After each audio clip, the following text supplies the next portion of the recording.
Cool. So in my dissertation, I want to address the following questions. First, how is Odemira's agricultural complex, established since the 1990s, a continuation of the colonial plantation economy? How are people working together to create a common world from their place in Odemira? So this would be the question of resistance, declared resistance. And how might the scale of the greenhouses in Odemira support our understanding of the current conjuncture of global capitalism? So in this presentation, I'm not going to focus so much in the matter of resistance, as I haven't done all the field work required to answer that. But if you'd like, we can have that discussion in the question section. I am framing my dissertation as the preliminary research for what I expect will be a more in-depth study, perhaps at a PhD level. And my purpose is to use a post-colonial approach to global supply chains, spatial analysis, property, and labor relations to consider how center periphery and semi-periphery relate to each other.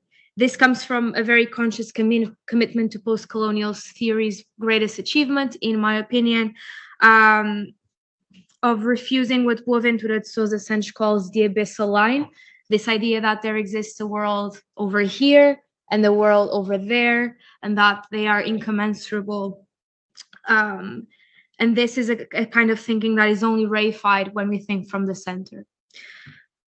Still thinking with Boaventura, this is also an effort at problematizing the Anglophonic Anglo-Saxon bias that post-colonial theory often has in taking Britain and other English-speaking contexts as the ground zero and the blueprint for colonialism and its post-colonialisms, coming from Portugal and having a very embodied experience of, again, what Boaventura says is Portugal's position as both Prospero and Caliban. I want my research to continue this effort at showing the many post-colonialisms that we inhabit today.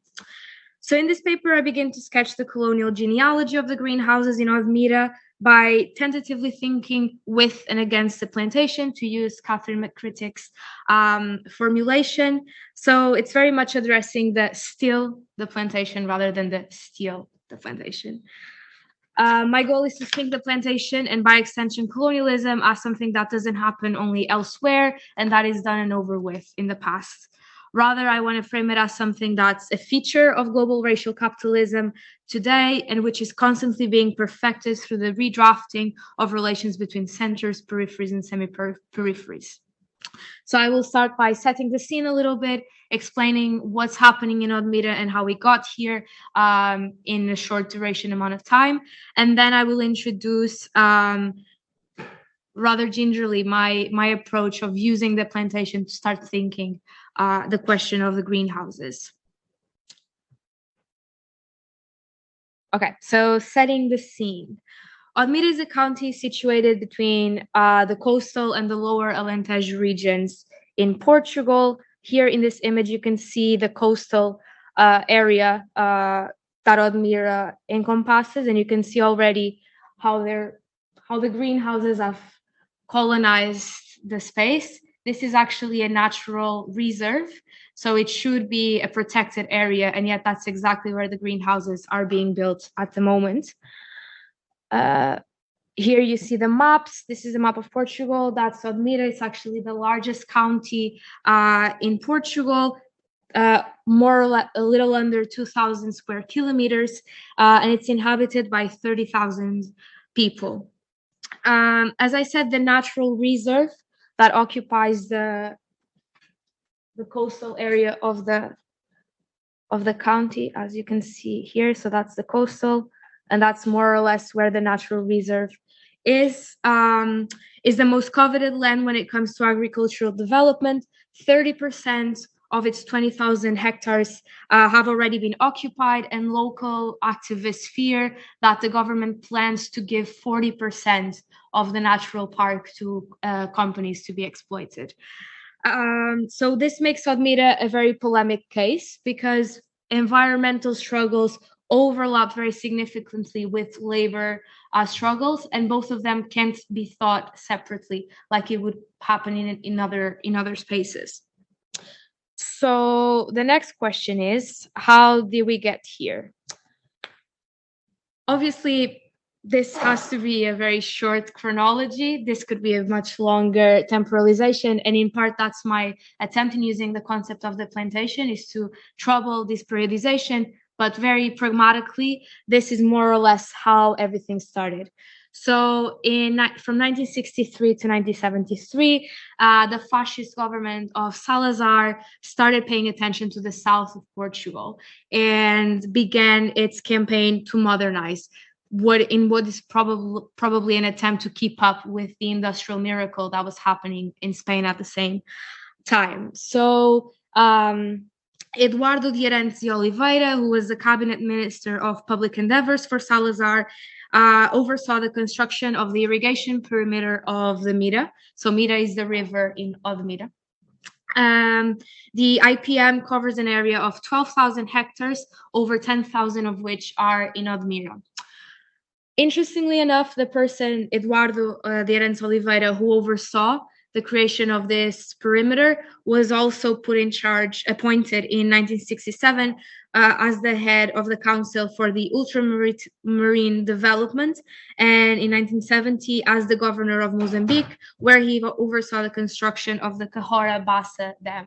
So we can see already from this connection how the development policies in mainland Portugal are very connected to the development policies in what were considered to be the colonies in Portugal. Since the 1970s, the IPM has been managed by the Association of Beneficiaries of the Mira, which was a stately created not-for-profit organization that has always been managed by private individuals. At the moment, the people who manage the ABM are the companies exploiting the Odemira's greenhouses. So it's Vitacres, is Agro Brejão, and the other companies. They are the ones sitting at the council and managing the water resources in Odemira. This has led to a very dramatic situation recently.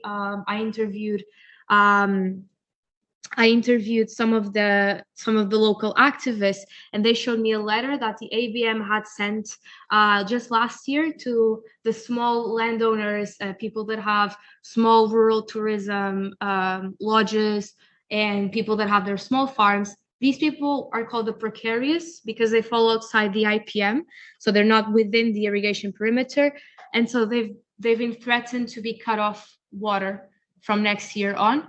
And the ABM found a loophole to make this legal. So they're actively denying water to a part of the population in Odemira. Technically, the ABM is regulated by the Ministry of Agriculture, but that hasn't really been the case. According to the local activists, the Ministry of Agriculture doesn't have resources to oversee the ABM, so they've been doing what they want scot-free. Sorry. And this is probably in part because as the greenhouses were expanding, was also the same time that Portugal was subjected to a mass austerity structural adjustment program that massively reduced the state and all sorts of statal funds for regulation purposes. So that's a connection that I am also interested in studying in my dissertation. So going back to the historical chronology, in 1974, the development of Odemira was put a bit on halt because there was a revolution. In 1974, fascism was overthrown and formal colonialism ended. And from 1974 to 1976, a grassroots peasant-led agrarian reform started precisely in the southern fields of Portugal. This was a movement to end the latifúndio. So the latifúndio was the main mode of agricultural organization in Portugal. They are these big hectares, these big properties, large properties, usually controlled by one family. They were characterized by extensive agriculture and extremely abusive forms of seasonal labor exploitation. The laborers essentially organized outside of the Communist Party to overthrow the latifundio, and in Odemira, 22,000 hectares were occupied and transformed into 11 agricultural farms collectively managed by the workers. This was a short-lived period. In 1977, the Barreto law, Barreto is the minister of the Socialist Party, he put up this law that basically reinstated the land to the original landowners. And that's when the hydro-agriculture development of Odemira began again. So from 1991 to 1996, we had the first greenhouse experiments. Odfrute was the company, and from then on, we've seen just the rapid increase of greenhouse exploitation in the county.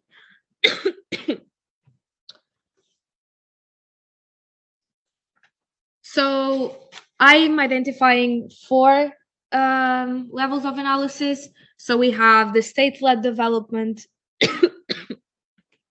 and I'm conscious I'm running out of time, so I'll have to speed by this.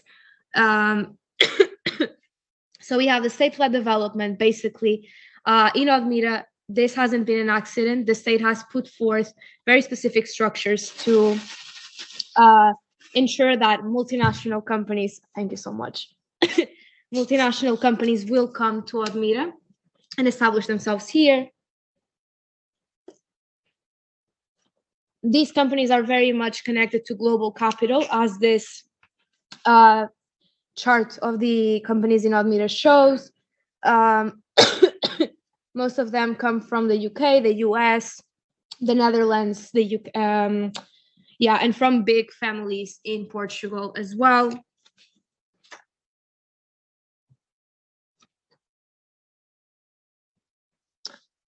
Migrant labor is the name of the game in Odemira.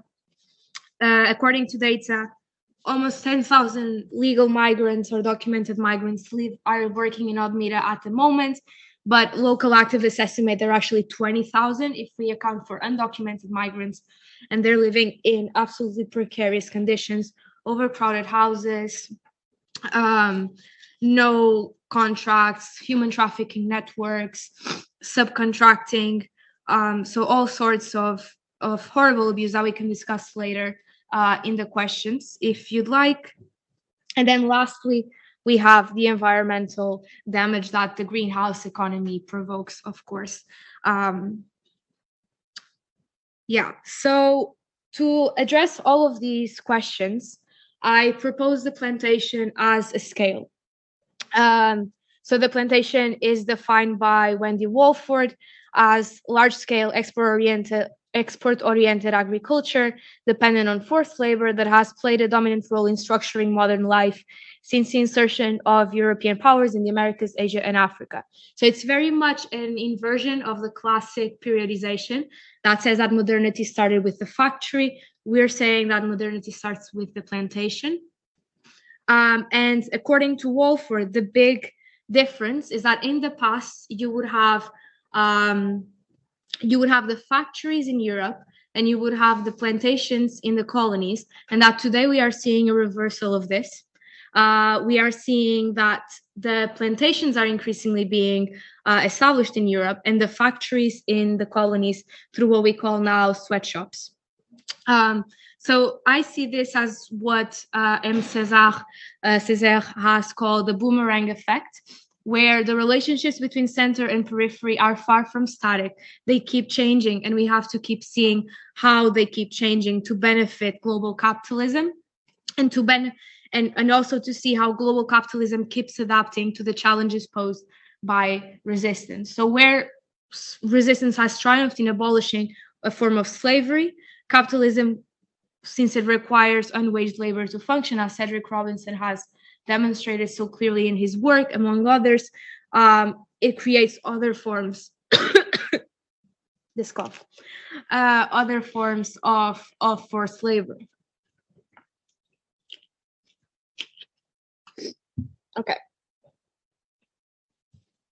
So Wendy Walford suggests to see the plantation in 3 dimensions: as a social space, as a historical imperative, and as a discursive field.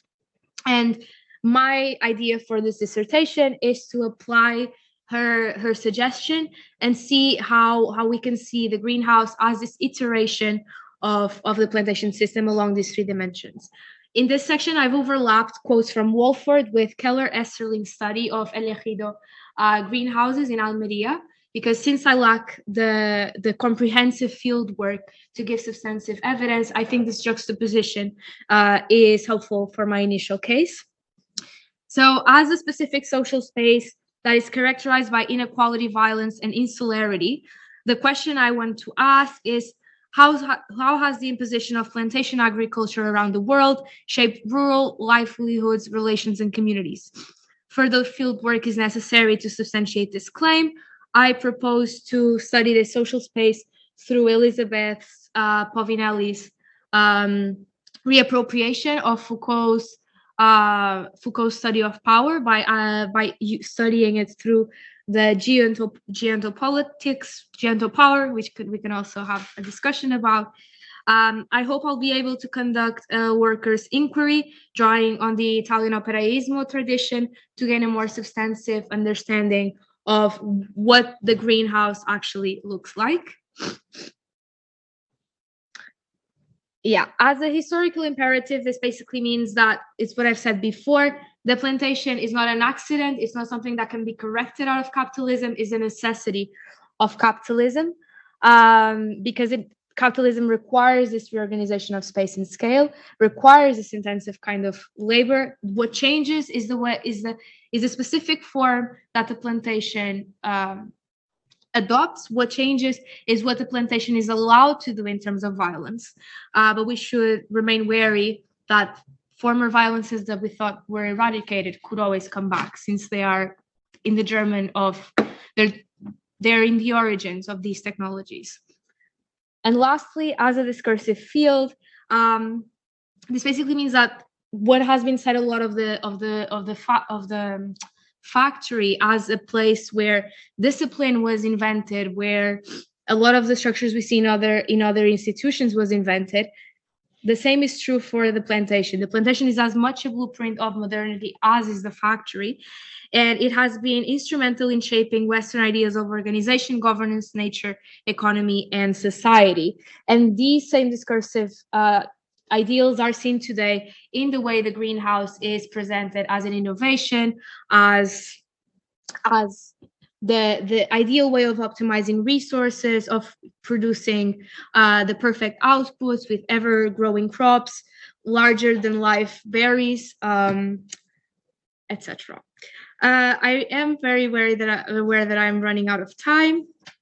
I do have some other points that I can leave for discussion, but basically, just to conclude, my dissertation will be an effort at finding precedent, to use Ariel Azoulai's useful theorization, finding precedents for these violences, but also for resistance.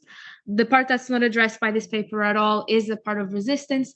But I do believe that inserting the greenhouse and or relation-centered periphery within these longer periodizations is essential to understand what our keynote yesterday said of what makes the fabric of this specific conjuncture.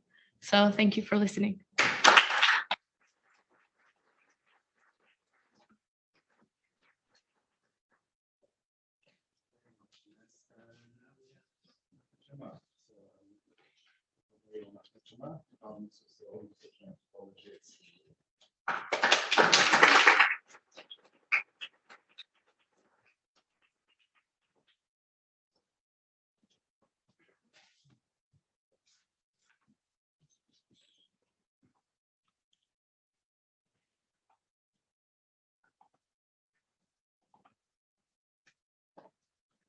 Hello, everyone. Thank you for having me. Thank you, organizers. So I'm Ahmed Jemaa. I'm a MA student in the Sociology department at CU. Actually, the work I'm presenting today is also work in progress. I did my fieldwork in April, and I finished it early May, and I just came from the writing process. Also, that's why I couldn't attend the other panels, because I have a close deadline and I'm pressure of finishing in time. So some of the ideas that I will present today may be not complete yet, but I'm looking forward to your feedback and questions. I didn't do a PowerPoint. I only have pictures, Professor. Maybe I'm on the side of the boomers here. Like, I don't have like a PowerPoint, but I will try to narrate and use some pictures as a support of my narration. So my presentation is entitled "The EU Border Regime in Practice: Externalization, Extraction, and Uneven Mobilities in Post-2011 Tunisia, a perspective from the other side." My research sheds the light on the working mechanism and bordering practices of the EU border regime in post-2011 Tunisia. I'm looking from the gaze of the Tunisian youth Schengen visa applicants and their subjective experiences. Basically, I worked on applicants for the Austrian embassy and for the French TLS private visa company, and also Campus France, the higher education agency, which I will show later its role in this visa process and bordering process. So my research has two main aspects. The first one is the macro aspect of the border regime in general, the visa regime as part of the border regime, and then the border regime also as part of a broader neo-colonial political economy between the EU in Tunisia. And the second part is mainly empirical on the subjective experiences of applicants. So the story of this research started here in front of the Austrian embassy in Tunis, in Manzah 5, where I spent like exactly 5 months during an application process for a student visa for an MA, which at length is 10 months. Following an ethnographic approach of looking at the border from the other side using Sharam Khosravi's work, I'm looking back also at my own experience as a sort of an ethnography, as well as my friends' stories and other applicants, as I said, for Austrian friends. By a perspective from the other side, I mean an epistemological and a political standpoint that I adopt. As a forced permanent applicant from the Global South, I position myself also in the militant research on borders, and I advocate for the free movement of people. So for the presentation, I will firstly start by presenting a brief history of immobilities and mobilities between the Maghreb and Europe. By the Maghreb, I mean my region, North Africa, Morocco, Algeria, Tunisia, etc. And also a short political context of the post-2011 Tunisia. For the second part, I will frame the transformations of the EU border regime, the rise of the migration industry, the externalization process, and the governmentality of migration. In the third section, I will talk about the EU-Tunisia neo-colonial political economy and extractivism. And finally, I will share some thoughts and notes from the field about the uneven mobilities and the Schengen, the applicants' experiences of the Schengen visa. So firstly, the history of mobilities between the Maghreb and Europe. So in the contemporary immigration or migration between the Maghreb and Europe, it started after World War II, when Europe was in shortage of labor and looking for labor from other countries. This process was encouraged by both the sending and receiving states. And the recession of this movement started after the oil crisis in '73, when certain restrictions started to emerge. But the turning point was in '95, as the Schengen Convention was introduced for the goal of granting free movements of people and goods for, of course, certain people in Europe. On the contrary, this EU common visa system implemented a more rigid and severe mobility regime for people outside of Europe. In the same year, Tunisia was the first country of the region, and then followed by other countries, to sign the association agreement, which is a free trade deal with the EU. So the outcome of these two processes is central in my research, which is like it established a one-way freedoms, a free circulation of capital and goods, while restricting the movement of people from the other side, of course. As a result of these processes, the phenomena of harga emerged emerged as a reaction to this new visa regime. So Harga basically has two meanings. It's the act of the undocumented or the irregular sea crossing of the Mediterranean from the Maghreb to Europe. That's one. And two, it's also overstaying the visa or the permit. So both Harga, in Arabic it's Haraka, to burn. So either to burn the borders, the symbolic or whatever material burning of the borders, or to burn your documents or paper. So your visa or your permit. As for the post-2011 context in Tunisia and its relevance, I argue that, of course, based on critical works of scholars like scholars of critical political economy and social movements like Munir Saidani, Hamza Medeb, Beatrice Ibou, Michel Camus, that the social revolution of dignity of December 2010, January 2011 in Tunisia went to a process of a democratic transition. So it was reduced to a liberal transition, and this democratization from above worked in a way that it was an organized forgetting of the social question in the terms of Hamza Medeb and Beatrice Ibou. So from the Western rhetorics of the Jasmine Revolution to the Deauville Summit to the Jasmine Plan of Economic Reforms, the rhetoric and this trajectory of supporting this emergent democratic transition from the EU and the international donors was also a way of shaping its horizons as a reproduction of the EU hegemony as the first economic partner historically, and at the same time reproducing the same neoliberal policies that they were the major driver of the revolution at the first place.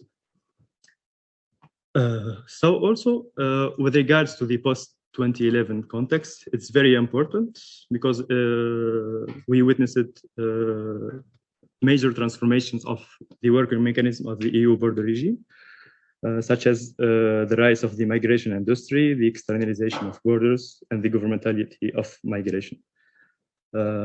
So in the first months of the revolution, in the first 3 months, due to the security relaxation of borders, the flows of Harga, they were very visible and the numbers increased significantly. So also following the Libyan conflict, Tunisia became a transit state for migrants and refugees from the region. So this visibility or the border spectacle in terms of the Geneva shaped the transnational migration field as a problem, as a crisis. And this conjuncture also, this identified problem, paved the way for multiple and different and new ways of intervening, basically based on security and the externalization of borders. And this externalization has two main levels: the state level on one side, and the civil society level, or the so-called migration industry.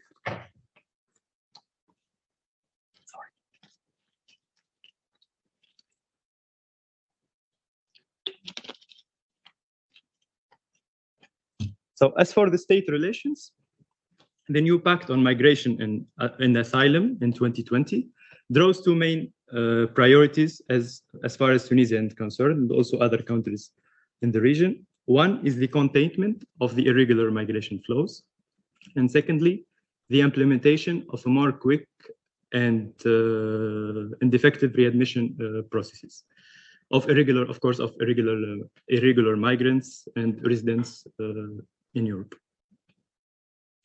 So during my fieldwork, I met researchers, and also I met a representative and spokesman of the Tunisian Forum of Social and Economic Rights, an organization that was following these dynamics of migration since the revolution. And usually the thing about these policy channel or negotiations between states is they are untransparent, and it's almost exclusively security based. So the negotiations are usually between the Ministry of Interior and Defense of the respective countries. So There are now other priorities include mainly, there are of course, but they are on the margin, but mainly it's security framed. So also this externalization process through state relation is implemented through supporting the National Coastal Guard by technologies of border control, by training to stop the irregular migration, and also by putting pressure on governments to accelerate the readmission process, because this process, for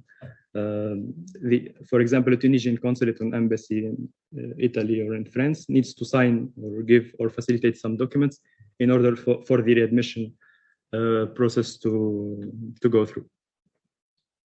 So this political blackmail or pressure had a major turning point lately in September, when France decided to sharply reduce the quota of visas for Maghreb citizens for 50% for Morocco and Algerian citizens, and for 30% of Tunisian citizens and applicants. And this recent trajectory was also the context of my field research, so its repercussions were very visible, and I will speak about this later. As for the using the civil society as a device of governmentality, or it's another layer of externalizing policies through civil society. It's part of a global context of the rise of the migration industry story, and also local context, because the political liberties and the environment of freedoms post 2011 gave space to the civil society to receive funds and implement projects and work with many state institutions, etc. So this context paved the way for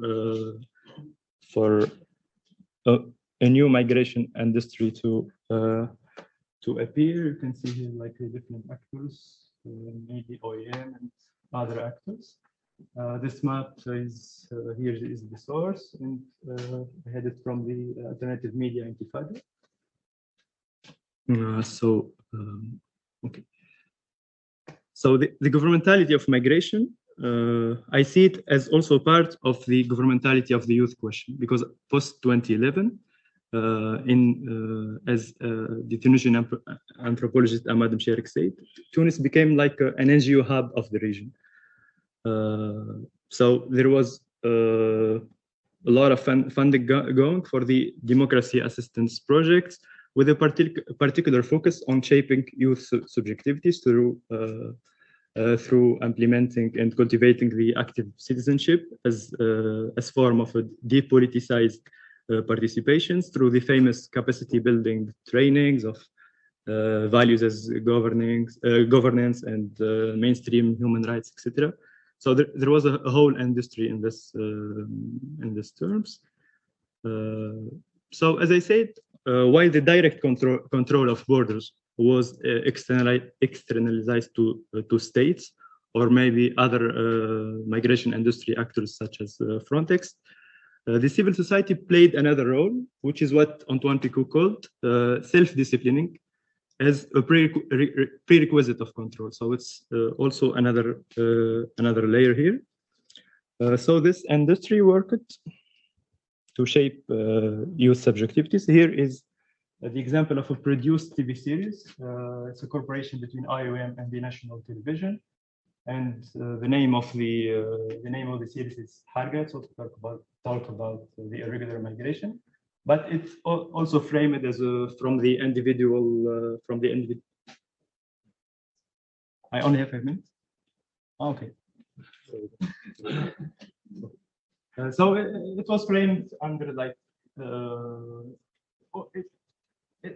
I also I don't want to only talk about Tunisia because it's also a general pattern. The same author Picot also wrote about this in West Africa. So generally, the messages are migration is only good when legal. Don't leave your country. Don't throw yourself to a threat. So it's very, reduced and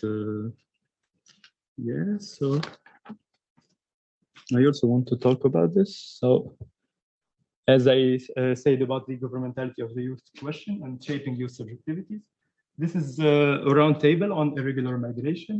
You can see the funders here.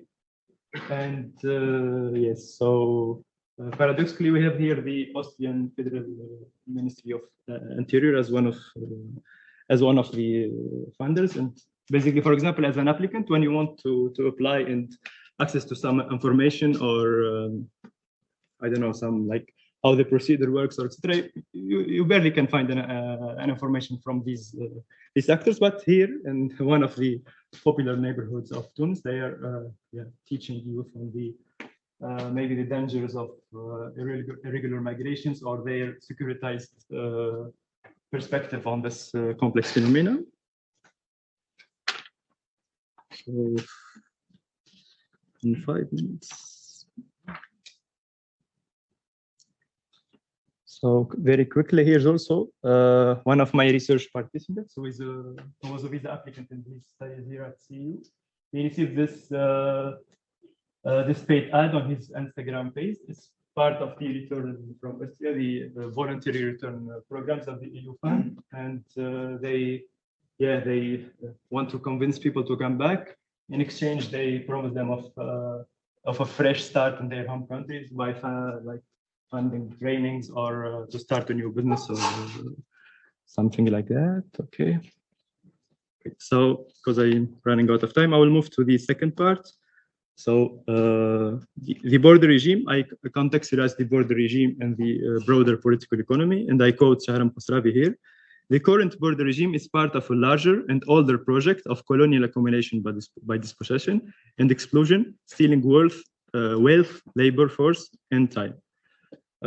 So here I analyze, I go back again to the paradox of free trade and closed borders. And paradoxically, even many negative assessments and reports were shared about the disadvantages of the free trade, the first free trade of '95.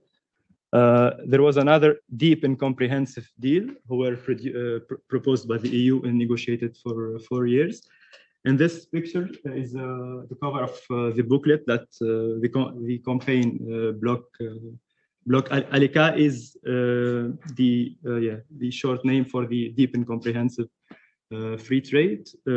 So this was for illustrating the domination of the EU and the imbalances between the two sides as a resistance for this deal, and it didn't pass at the end.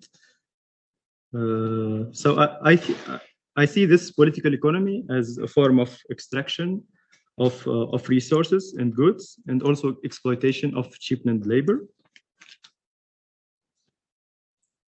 And also I draw again on Msherik work. So in her ethnography in the town of Gergis, Msherik has drawn attention to the paradoxical material and symbolic borders that separate Gergis with France, for example.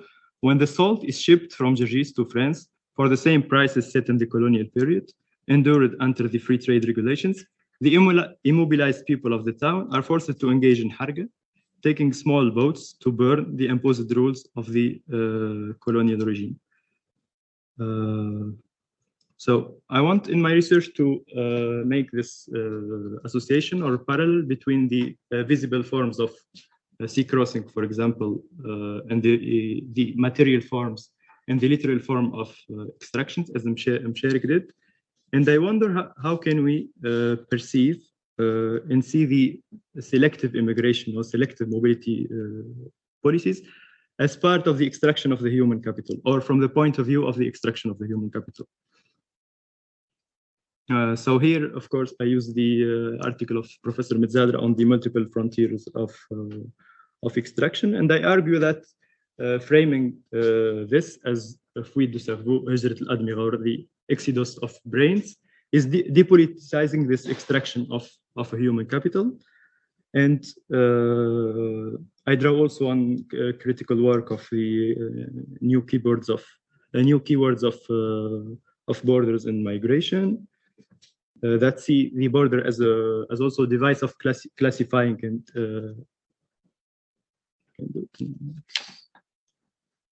okay. Okay, thank you. Sorry.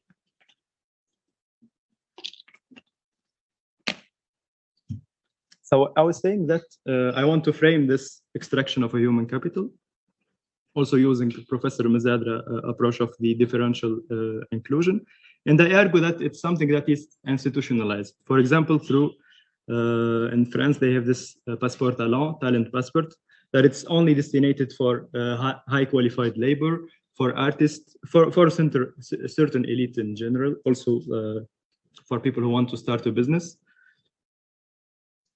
And also, for example, I use the recent Prime Minister of Tunisia declaration that she was saying that 1/3 of our engineers are leaving the country. So also, even in public debates, this aspect of extraction of human capital is invisibilized. And yes. So I will pass to the final section of the uneven mobilities and yes, and the bordering practice of the visa regime. So I draw on Didier Bigot analysis of the visa system as an instrument of distancing the indésirables. And yes. So very briefly, after this decision of reducing the quota visa of Tunisians by 30%, there are I met people, for example, who were accepted in Sorbonne universities and big universities, accepted for a job, who were, for example, succeeded their first year of MA and was getting ready to go for the second year, but still they was rejected. And this process is built on what Stephen Shields called an institutionalized mistrust. So basically, when you come at the door of the embassy, you have all this burden that I was speaking about in Haring and stuff. So you're basically undesirable. You are a potential hareg or migrant, and until you prove it wrong. So that's somehow the inverse. So this mistrust is built, for example, here. These are the famous motifs, the reasons of why your visa application got declined, and they somehow clearly say that we don't think that you're going there for studies, for example, or we don't think that your documents are true, or you don't have, you're claiming or pretending to have this or that. And yeah, basically in my fieldwork, I focused on what Bigot called policing at a distance, which is like the interviews that some embassies or agencies do before or during looking at the visa applications. And usually the questions are, why are you going there? So why you have choose this country, this degree, whatever, etc. And I also look, I use Sharam Khosravi approach to look at the way to the delaying these bordering techniques. And yeah, I finished. Thank you for